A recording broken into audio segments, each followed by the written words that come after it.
Today, we are here to finish what you started. Today, you've lost control. Today, we are here to prove to the world that you picked the wrong families. The wrong state, the wrong police officers, the wrong community. You tried to break our community apart. You tried to plant fear. You tried to divide us. You failed. Instead, your actions have united everyone in their disgust for you. I just learned from these lead investigators, to their shock, they worked in an investigation and actually worked with Pennsylvania police officers and the federal FBI. You united everyone. Everyone was united after you. None of us are divided. We are united in our disgust and our love for these children. Today you have no name. Because when this all started, we all came together and we said, let's stop even talking about his name and just use initials. So even the media just calls you BK. That's all you are. Looking back when the police officers knocked on my door, told me what happened to my child, told me what happened to Maddie Mae, I don't think he was even out of the driveway before my kids turned around, looked at me and said, "What do we do, Dad?" I told them, you get to work. You get your ass to work. And we started calling, we started texting, we started emailing. And you know what?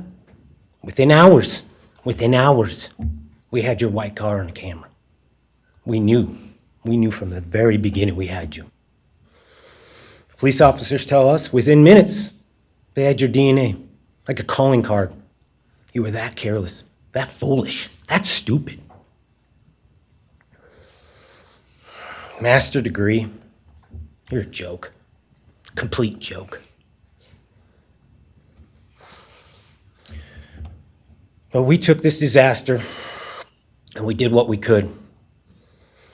We put everything online. We took our kids, we took our images, we took everything that they did, their videos, their photos, the girls' pranks, Ethan singing. We put it out there, we shared it with the world. And the world united.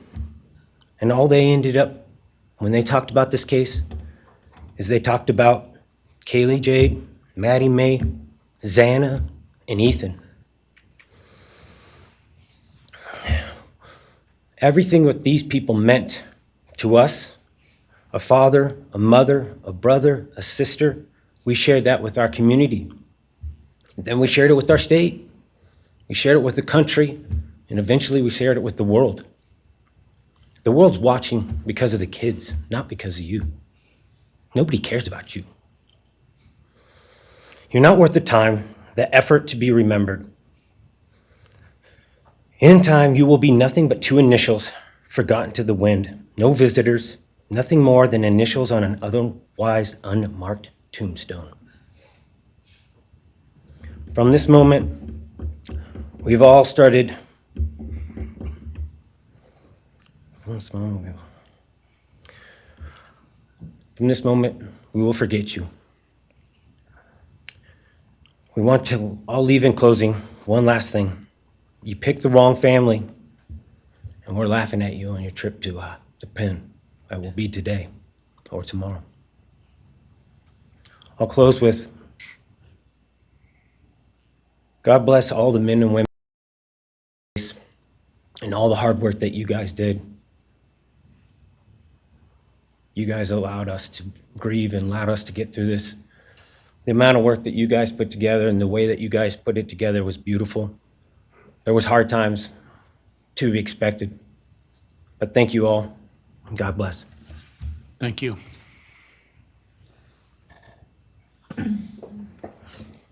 Your Honor, next is Stephen Goncalves, Kaylee's brother.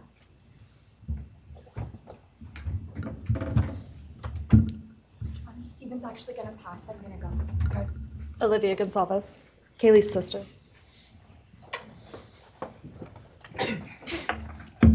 Hello, I'd like to start by thanking the court for allowing me the time and opportunity to speak today. My name is Olivia, and I'm the big sister of Kaylee Goncalves, and I was blessed to love Madison Mogan as a sister too. I'm not here today to speak in grief, I'm here to speak in truth. Because the truth is, my sister Kaylee and her best friend Maddie were not yours to take. They were not yours to study, to stalk, or to silence. They were two pieces of a whole, the perfect yin and yang. They are everything that you could never be. Loved, accepted, vibrant, accomplished, brave, and powerful. Because the truth about Kaylee and Maddie is they would have been kind to you. If you had approached their everyday lives, they would have given you directions, thanked you for the compliment, or awkwardly giggled to make your own words less uncomfortable for you. In a world that rejected you, they would have shown mercy. Because the truth is, I'm angry. Every day I'm angry. I'm left shouting at the inside of my own head everything I wish I could say to you. The truth about me is when I heard the news, I didn't cry. I listened for them. I promised them I would, that I would fight for them, that I would show up no matter what it cost me. I swore I'd never let them feel alone. Because you see, I've always been their heavyweight. I've always been the one to fight the battles they didn't feel ready to fight themselves. All it ever took was a call.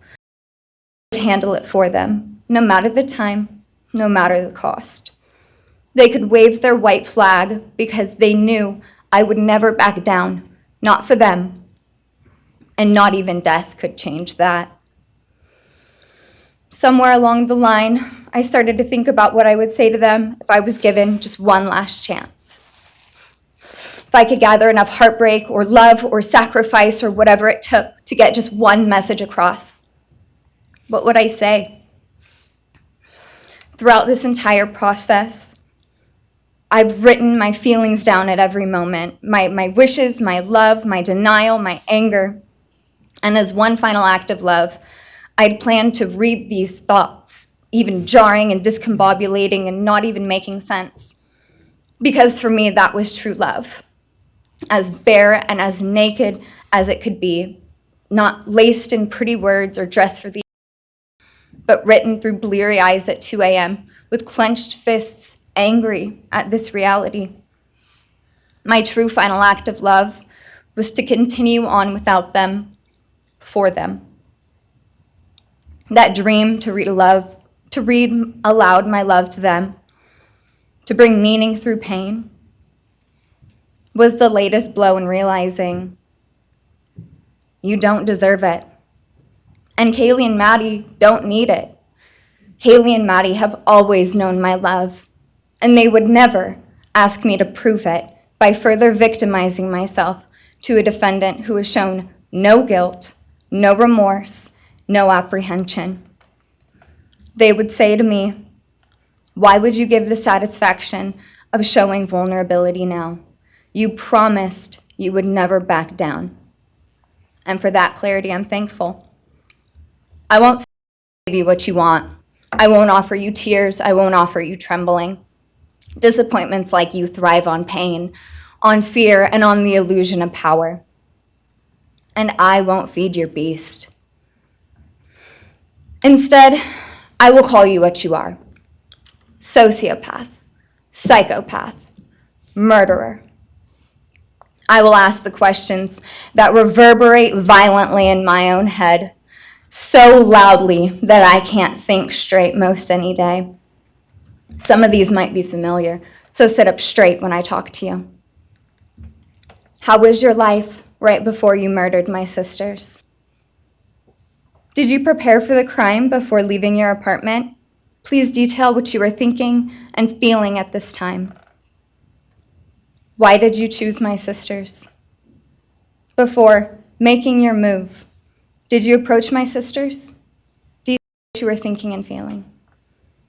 Before leaving their home, is there anything else you did? How does it feel to know the only thing you failed more miserably at than being a murderer is trying to be a rapper.